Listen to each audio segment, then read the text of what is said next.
दोस्तों 10th class का हम लोग देखेंगे एमसीक्यू क्वेश्चन 50 में 50 आउट ऑफ 50 कैसे आए। तो हमारा जो आज प्रीवियस ईयर है 2020 का ये हमारा प्रीवियस ईयर क्वेश्चन है। तो इसमें हम लोग देखेंगे कैसे 50 में 50 क्वेश्चंस को हम लोग टिक करें सही से।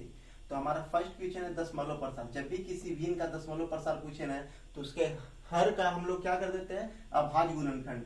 और जब भी हर एक अभाज्य गुणन करेंगे तो जो शांत का दशमलव प्रसार होता है ना, शांत दशमलव प्रसार, उसके लिए आपको इस फॉर्म में आपका आना चाहिए 2 का पावर m इंटू 5 के पावर m के फॉर्म में अगर आए हमारा प्राइम फैक्टराइजेशन तो ये हमारा शांत होता है। तो चलिए हम देखते हैं 20 का प्राइम फैक्टराइजेशन। 20 का क्या होगा, 2 का स्क्वायर इंटू 5 होगा। तो इसी फॉर्म में ना 2 इंटू 5 समथिंग, तो ये हमारा क्या हो जाएगा, शांत दशमलव प्रसार। ठीक है, नेक्स्ट क्वेश्चन की ओर चलेंगे। नेक्स्ट क्वेश्चन हमारा बोल रहा है कि पाई है एक, पाई है एक क्या, तो पाई कैसी संख्या है। तो हम लोग देखेंगे यहाँ पे पाई कैसी संख्या, तो पाई परिमेय संख्या है, अपरिमेय संख्या, प्राकृत संख्या और पूर्णांक है। तो पाई एक अपरिमेय संख्या है। कैसी संख्या है, अपरिमेय संख्या है। नेक्स्ट क्वेश्चन की ओर चलेंगे।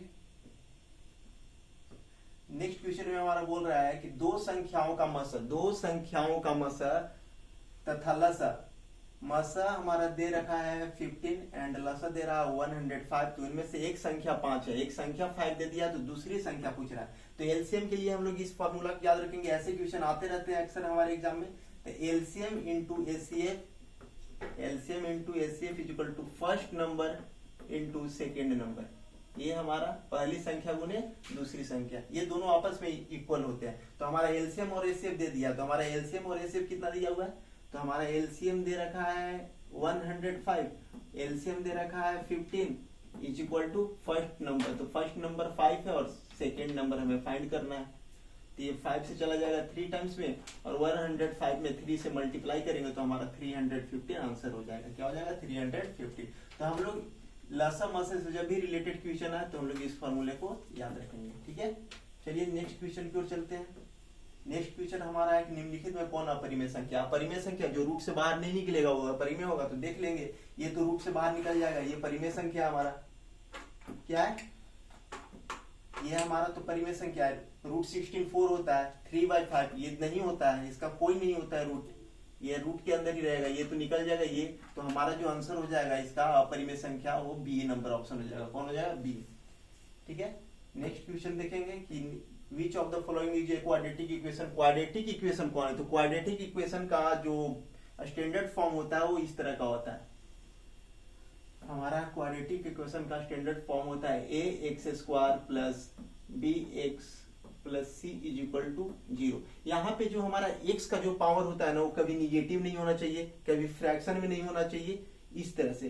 तो हम लोग देखेंगे कि इस फॉर्म में कौन सा ऑप्शन है। तो यहाँ देखिए फर्स्ट, हमारा फर्स्ट ही ऑप्शन देखिए, यहाँ जो x का है वो रूट के अंदर है, और रूट का मतलब 1/2 होता है, तो फ्रैक्शन हो गया, तो ये क्वाड्रेटिक इक्वेशन नहीं होगा। सेकेंड में देखेंगे कि x का पावर 3 है, तो ये तो क्यूबिक हो गया ना, तो ये भी नहीं होगा।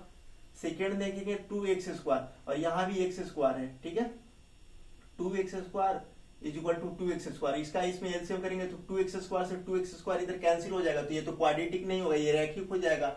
और फिर सिंपल यहाँ देखेंगे x + 1/x इक्वल टू 2। अगर इसका हम देखेंगे तो एलसीएम लेंगे तो x हो जाएगा, और x से x में मल्टीप्लाई होगा, x² + 1 इज इक्वल टू 2। और ये x को भेज देंगे इधर तो क्या हो जाएगा, x² - 2x + 1 is equal to 0। तो इस फॉर्म में आ गया हमारा, इस फॉर्म में आ गया तो हमारा ऑप्शन नंबर क्या हो जाएगा, डी। तो क्वाड्रेटिक इक्वेशन का व्यापक रूप इस तरह से होता है, x² + bx + c is equal to 0। ठीक है, नेक्स्ट क्वेश्चन की ओर चलते हैं।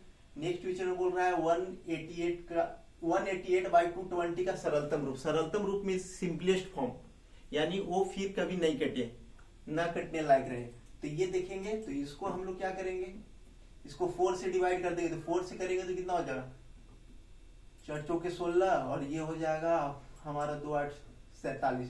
देखेंगे अंश में 47, तो अंश में 47 ये फर्स्ट ऑप्शन और लास्ट ऑप्शन है, तो बाकी ये दोनों तो होगा नहीं। अब इसमें देखेंगे नीचे में 4 से लगाया तो कितना हो गया 5, और यहाँ हो जाएगा हमारा 5 55। तो 55 कौन है, तो ये वाला तो है नहीं, तो हमारा क्या कौन सा ऑप्शन हो जाएगा, डी ऑप्शन हो जाएगा। सरलतम रूप कितना, 47/55। ठीक है, नेक्स्ट क्वेश्चन की ओर चलेंगे कि किसी द्विघात बहुपद के शून्यकों की अधिकतम संख्या होती है। तो द्विघात बहुपद के शून्यकों की अधिकतम संख्या 2 होती है। द्विघात का मतलब होता है ये 2, किसी भी वेरिएबल का पावर 2।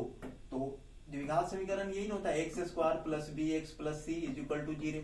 इसका स्टैंडर्ड फॉर्म यही होता है। तो इसका x का पावर 2 है तो इसका हल, इसका जो 0 होगा, इस शून्यकों की संख्या होगा वो मैक्सिमम 2 होगा। अगर यहाँ x का पावर 3 रहता तो उसका शून्यकों की संख्या 3 होता। तो इसका हमारा ऑप्शन नंबर क्या हो जाएगा? सी। व्यापक द्विघात समीकरण का अधिकतम शून्यकों की संख्या कितना हो जाएगा? 2। ठीक है। नेक्स्ट क्वेश्चन, किसी पूर्णांक p के लिए विषम संख्या का रूप होता है। विषम संख्या का रूप होता है। तो विषम संख्या का रूप, अगर किसी संख्या, मान लेते कोई हमारा संख्या p है, क्या है? p। अगर इस p में किसी भी नंबर यानी 2 से मल्टीप्लाई करेंगे, जब भी किसी भी नंबर की p मेरा कोई एक अलग नंबर है उसमें 2 से मल्टीप्लाई करेंगे तो वो इवन नंबर बन जाता है, यानी सम संख्या। और सम संख्या के जस्ट आगे और जस्ट पीछे हमारा क्या होता है? विषम संख्या। तो हम विषम संख्या इसको बनाने के लिए +1 भी कर सकते हैं और -1 भी कर सकते हैं, क्योंकि हमेशा सम संख्या के आगे और पीछे क्या होता है?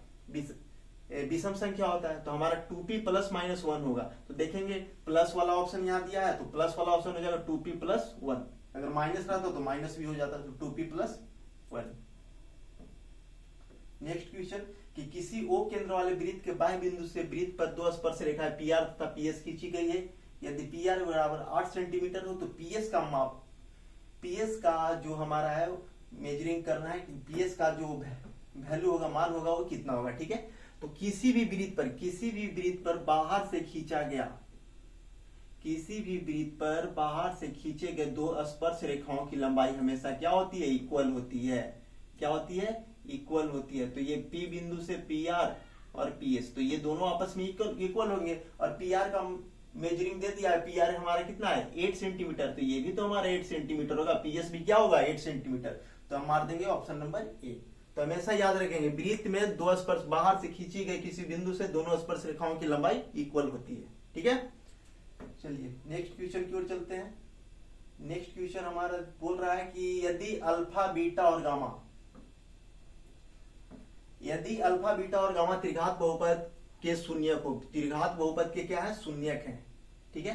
तो alpha beta plus beta gamma plus gamma alpha का फॉर्मूला क्या होगा? तो इसका सिंपल फॉर्मूला होता है C/A। क्या होता है? C/A, यानी बहुपद के गुणनफलों का योग। बहुपद के दो बहुपद के गुणनफलों का योग होता है C/A। तो C/A खोजेंगे कहां पे? ऑप्शन नंबर सी में। ये डायरेक्ट फॉर्मूला याद रखेंगे। यहां से हम ऐसे भी कर सकते हैं, ये हमारा इंपॉर्टेंट क्वेश्चन हो जाता है, इसको हम याद रखेंगे कि शून्यकों का योग पूछेगा, शून्यकों का योग पूछेगा तो alpha plus beta plus gamma is equal to -B/A होता है। और शून्यकों के, दो शून्यकों के गुणनफल के योग तो क्या हो जाएगा? हमारा क्या हो जाएगा? C/A। और पूछेगा कि तीनों शून्यकों का गुणनफल क्या होगा? तो अल्फा बीटा गामा का हो जाता है हमारा -D/A। ये 3 फॉर्मूला जो इंपॉर्टेंट है इसको हम लोग क्या करेंगे? याद रखेंगे। तो हमारा यही पूछा था ना, alpha beta plus beta gamma plus gamma alpha का क्या होगा? C/A। ठीक है। अब नेक्स्ट क्वेश्चन की ओर चलते हैं। नेक्स्ट क्वेश्चन हमारा कि दो रैखिक समीकरणों का आलेख समांतर रेखा है तब रैखिक समीकरण के युग्म होंगे।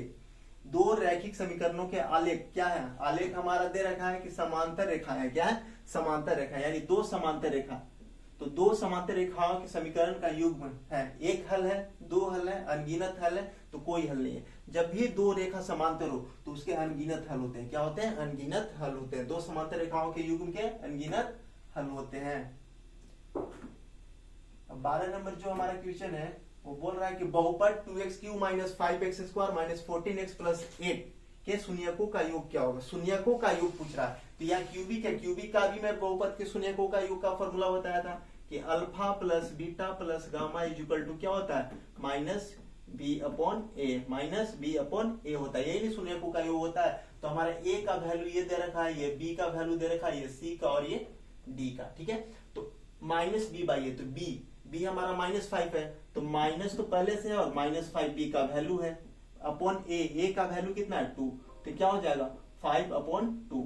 तो हमारा शून्यकों का जो योग होगा इस बहुपद का वो क्या होगा? 5/2। तो 5/2 ऑप्शन में क्या है? Option number D. ठीक है। चलिए अब हम लोग नेक्स्ट क्वेश्चन की ओर चलते हैं। तो हम इस तरह से ऐसे क्वेश्चन को आसानी से और जल्दी से सॉल्व कर लेंगे।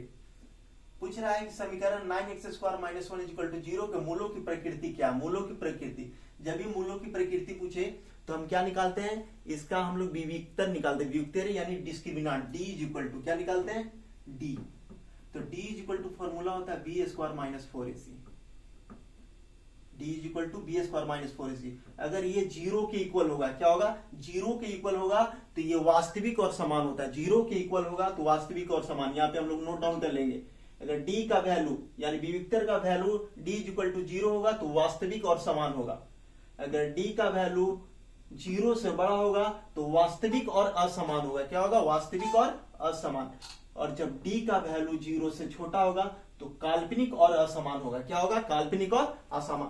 तो ये 3 है, ये इससे क्वेश्चन आते रहते हैं, हम लोग इसको क्या करेंगे, याद रखेंगे कि d जब 0 के इक्वल होगा तो क्या होगा, वास्तविक और समान। तो यहां देखेंगे d निकालेंगे, तो d निकालने के लिए हमें क्या चाहिए, BAC।